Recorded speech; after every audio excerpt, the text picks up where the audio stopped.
Hi, and did you know the four main electricity tariff categories are residential, small business, medium business, and large business and industrial? If you've missed out, we tackled some of these and introduced a bunch of exciting facts in our previous episode. But today, we're going to take a look and dive deeper into what these actually mean for you.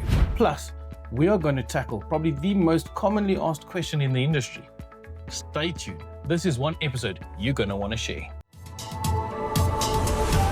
Welcome back to the Utilities Decoder, episode number 2. Now let's start with something that's familiar to everyone, residential tariffs. As a homeowner or tenant, you're normally on either a conventional or a prepaid structure. Now conventional means that you would consume electricity and receive a bill at the end of the month. Whereas with prepaid, you'd need to load units before you use them, such as airtime on a cell phone. Now most homes would have a single phase connection, but some townhouses and bigger complexes could potentially have 3-phase. Now when it comes to how you charge on residential, there's normally 4 different tariff structures.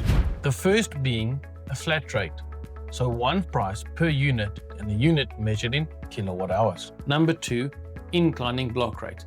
The more you use in a month, the higher the cost is per unit. Number 3, time of use. So the rate changes depending on when you use it. Remember in the previous episode, peak, standard and off-peak?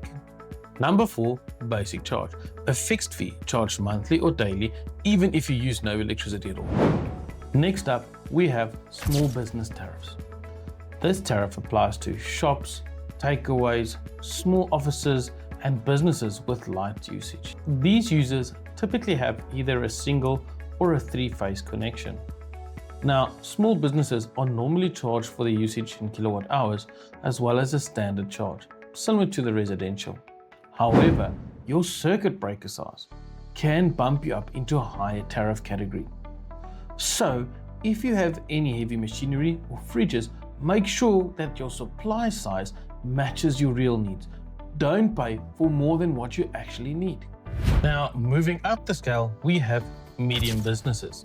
Here we're talking about bakeries, workshops, light manufacturing, or warehouses.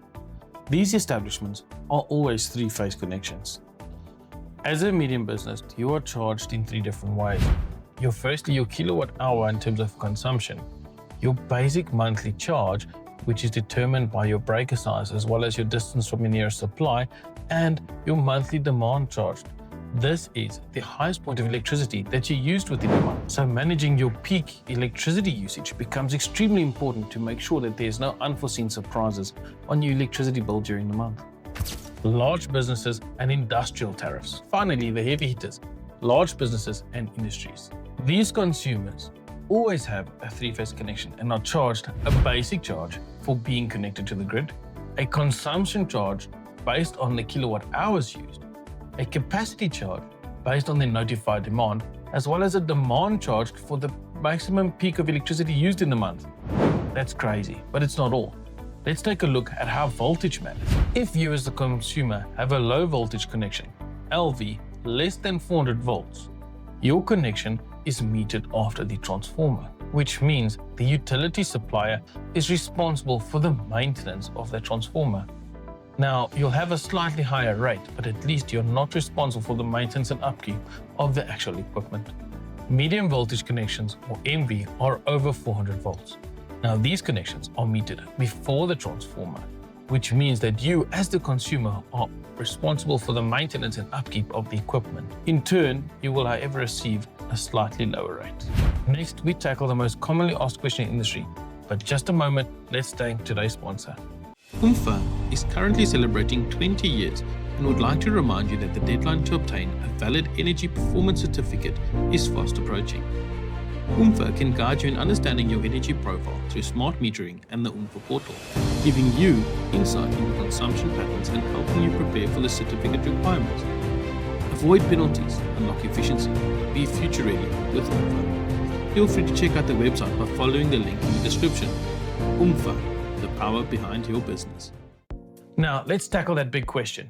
Should you go prepaid, and what do you gain from changing over? Let's take a look at how it works. With prepaid, you load units or kilowatt hours onto your meter before you use them. It's quick, trackable, and keeps you in control of your spending. Let's take a look at some of the pros. Number 1, you'll never get an unexpected bill. Number 2, you can budget better. Number 3, it puts you in control of your usage. And number 4, it's great for landlords who have tenants. But this is what you need to know. Prepaid is not always cheaper. The same tariff structures still apply. You could still be paying time of use charges, inclining block tariffs. Also, buying small amounts of prepaid electricity frequently could result on more money spent on vending fees than on the actual units. Some of these systems contain administration or connection charges, and not all meters show a detailed usage breakdown. There we have it. Prepaid is great for budgeting, but may not necessarily be the cheapest option. Make sure that you fully understand your tariff structures before switching over. And that's a wrap for episode 2 of the Utilities Decoder. We've explored the 4 main tariff categories, from homes to heavy industries, and cleared up the mystery around prepaid electricity. Now you have the tools to make better decisions around your home and businesses. If this has helped you out, don't forget to like, subscribe, and share this with a friend or colleague who needs to hear this before we take a look at Eskom's annual increases for 2025 and 2026, where we take a look at some of the key differences which have been implemented. If you've missed our intro episode, find it here, and please drop your comments below so that we can get to them in our next episodes. Until then, stay efficient, stay informed, and stay empowered. Thanks for watching.